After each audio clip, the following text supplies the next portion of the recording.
Payariqlik yigitning shaharga kelib ko'rsatgan xurmachaqilig'i o'ziga qimmatga tushdi.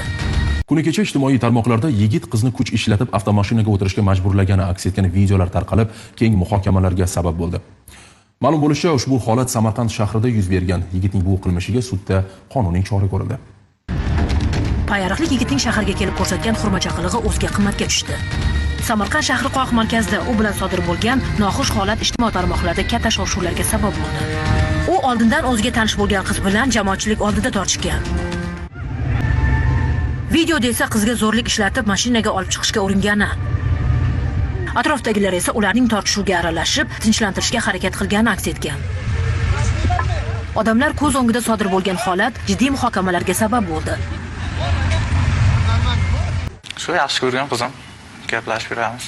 Mashinadan tushgandan keyin mashinaga mindirishga nima harakat qildim men. Bir gaplashib olmoqchi edim-da, gavjum joyda emas, sal bu yerlikqa qolib o'tib, harakatlarni hech kimga tavsiya qilmayman.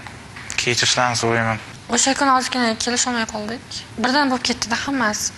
Asabiylashib ketdik. Endi hamma har xil tushunib yotibdi-da. Yo'q, to'g'ri emas, jamoat joyida nima qilish mumkin emas. Jinoyat ishlari bo'yicha Samarqand shahar sudida mazkur holat yuzasidan ma'muriy ish ko'rib chiqildi.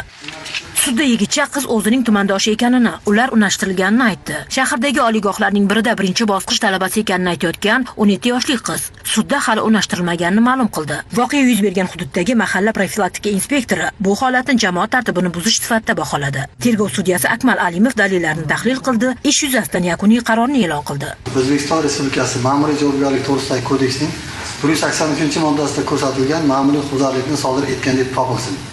Unga O'zbekiston Respublikasi Ma'muriy javobgarlik to'g'risidagi kodeksining 183-moddasiga asosan 15 sutga ma'muriy qamoq jazosi tayinlansin. Mo'tabar Nurmuhammedova, Ozodbek Nurmuhammedov, Samarqanddan.